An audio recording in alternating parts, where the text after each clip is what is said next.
This video has been funded in part by the Guild via Patreon. Check out the links in the description or at the end of this video for more details. Game provided by Koei Tecmo America.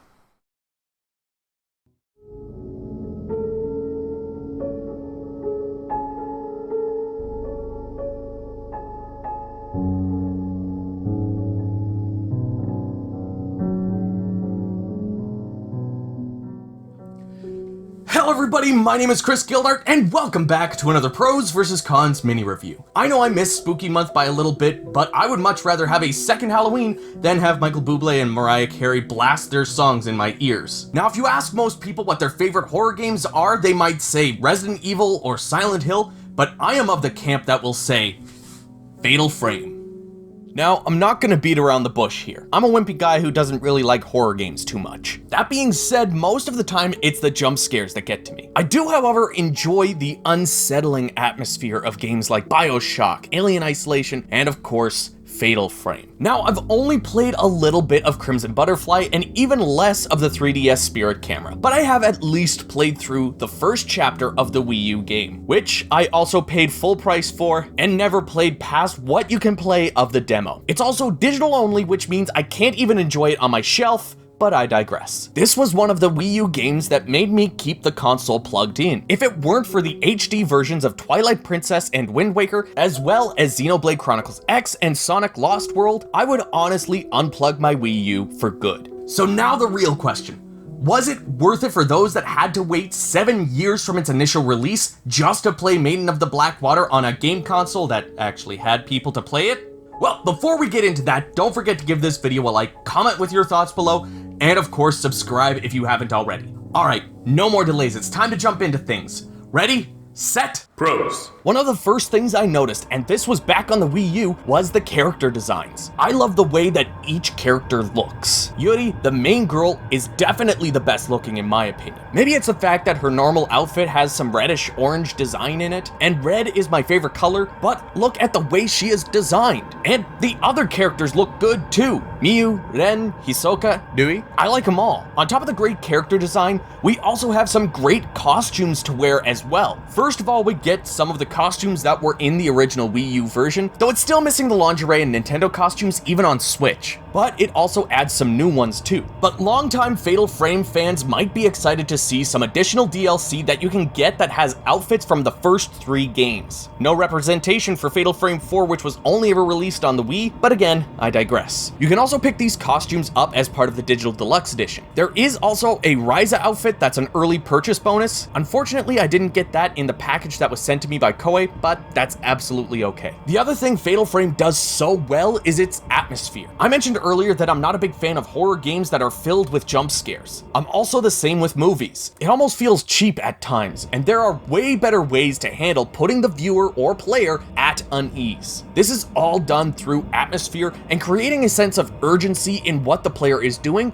and where they need to go. Fatal Frame Maiden of the Blackwater has atmosphere for days. There is so much atmosphere you could survive off this game alone. The dense forests and dilapidated buildings all feel claustrophobic without ever feeling like they were made too small. The forest of Mount Hikami is probably my favorite environment because you feel like anything could come out around the next tree or behind that rock. Though it could lead to my death, I do want to explore every stage to find hidden ghosts and items. This also comes together to leave you with goosebumps thanks to the incredible sound design. The soundtrack is mostly ambiance noise, indecipherable chatter, and every now and then you might hear an instrument come through. But the sounds they put together definitely help to set the mood for what you'll be experiencing. The biggest part of the game that you'll be diving headfirst into is the story. Based in Mount Hikami and the nearby town, you kind of have 2 plots going on at the same time that you'll have to play through. First, you need to know the backstory of the mountain. I will provide a trigger warning ahead of time because if topics like suicide make you feel uneasy, I'd recommend you skip ahead. Just know that the story is really good. Hikimi used to be a religious area with a shrine where maidens practiced. After a brutal mass murder suicide, the mountain became haunted by these lost souls. Visitors and townsfolk started going missing or being found dead. If they were never found, the town would just say that they were spirited away, when in actuality the spirits would influence the visitors to the mountain to commit suicide. The mountain became known as a suicide destination, much like the suicide forest Aokigahara, so people would go there to live out their last days until the mountain eventually took their life. The main plot of the story is broken down into two subplots. First, you have Yuri, who was found on the mountain by Hisoka. Hisoka owns an antique shop and cafe, but also works to find missing people by using the camera obscura, a common item in the Fatal Frame series, and something called spirit tracing. By using a token, usually a picture of the lost person, she can trace the path that they walked. This serves as the game's guide for finding the next story beat. Hisoka believes Yuri also has the same gift and takes Yuri under her wing. Then we have Ren, who is haunted by nightmares of a ritual being done where he is killing a young girl. He is investigating whether or not this is an actual nightmare or a repressed memory. He is accompanied by his assistant Rui.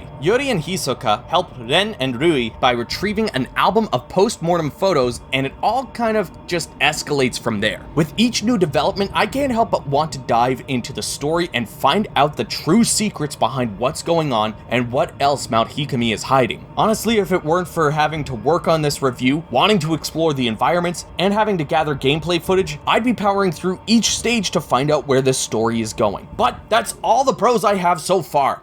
Now it's time for the wrath of the cons! One thing I wish I could mention in the pros, but ultimately has to go here, is the controls. You can tell that this was developed on a last-gen console and that they were trying to bridge the gap between old-school fixed camera controls and over-the-shoulder, but they did not succeed in that attempt. For the most part, your usual controls are fine. Interacting with objects and environment pieces, holding a button down to grab an item, and especially with the new action control setup, using a camera is close to the feel of a first-person shooter. The big issue is actually controlling your character and the camera. It's really hard to describe, but it's almost like the fixed camera controls have carried over to this game, but you can control the camera. There have been so many times I've turned the camera to look a certain way, but I wanted to continue walking in another. You know, something very easy to do in most third-person games. But when I do it in Maiden of the Black Water, the character just starts having a hissy fit because it can't seem to figure out where to go. It would have been so much better to have the left stick control the character and the right stick control the camera and flashlight. When you turn the camera in a way that would make the character's arm go through their body or something, you can program it so that they'll swing the flashlight around the other way or put their arm down and around their body like a normal human being. I found this control of the character and camera got in my way when I was in areas like Ren's apartment or Hisoka's shop, because you have no flashlight, but the character still acts like they need to move, like they're holding something in the direction that you're looking. On top of having clunky controls, the voice acting in this game, from what I've played, isn't the best. This doesn't sound like a game that came out on Wii U. This sounds like something that was an early PS2 game. From what I've played of Crimson Butterfly, that game had a lot better voice acting than this. What really throws me off is the pronunciation of the names. I don't usually expect the same sort of emphasis on the Japanese names that I try to do. I'm usually talking about historical characters from Dynasty Warriors and Samurai Warriors, actual figures in history. So I try to say their names correctly, and that translates over to when I'm pronouncing anything that doesn't originate in English. But hearing the way that they pronounce their R's in the character name just feels too Americanized to me. This probably won't bug a whole lot of people, but the actual voice acting might. It can be stiff at times, like they just don't understand the atmosphere of the game. So it probably more comes down to the voice direction than acting. I will also say that although this game does look good on the Xbox One X, it does show its age at moments where you see something close up. Not much was touched up bringing it over from the Wii U to modern console. You can tell that the resolution is higher, and overall the game doesn't look bad, but when you see some of the textures close up, or even at the beginning cutscene where you see a leaf from a tree right at the camera, you can tell that this wasn't fully remastered with modern consoles in mind. I can deal with textures not being the greatest and some assets being of a lower quality because I understand that this game was originally developed for the Wii U. It's not something that's going to tax modern consoles or push the limits. But the biggest issue that plagues both this game and the Wii U version is the text. There are so many notes that you'll find laying around that will give you more information on the mountain and its history. You don't need to read them to fully understand or enjoy the story, but it definitely helps to solidify the atmosphere and build the world around you. It would just be nice if I didn't need to lean forward and squint in order to read it. I'm on the edge of my seat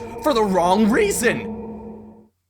In the end, Fatal Frame Maiden of the Blackwater was a treat. I'm glad I was able to take the time to actually play beyond the first chapter. There were so many times I wanted to start up my Wii U so I could play this game, but I decided to play something else instead. And though I did play a bit of Crimson Butterfly, nothing really grabbed hold of my attention like Maiden of the Blackwater did. This game makes me want to go back and experience all of the games I've missed out on.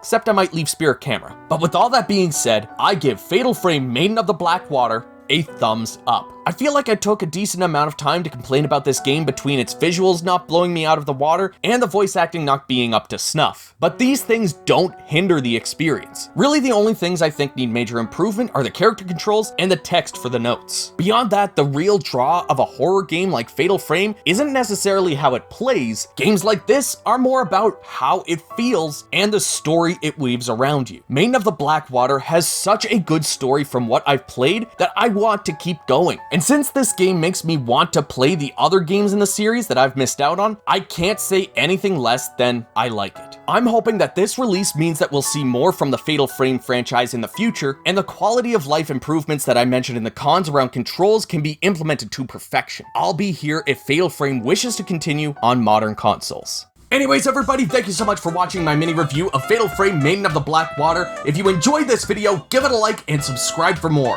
Also, comment with your thoughts below and let me know which was your first Fatal Frame. If you'd like to help support the channel and what I do here, you can join the Guild, just like these awesome people that you're seeing on screen right now. You can join them at the end of every single video for just $1 a month.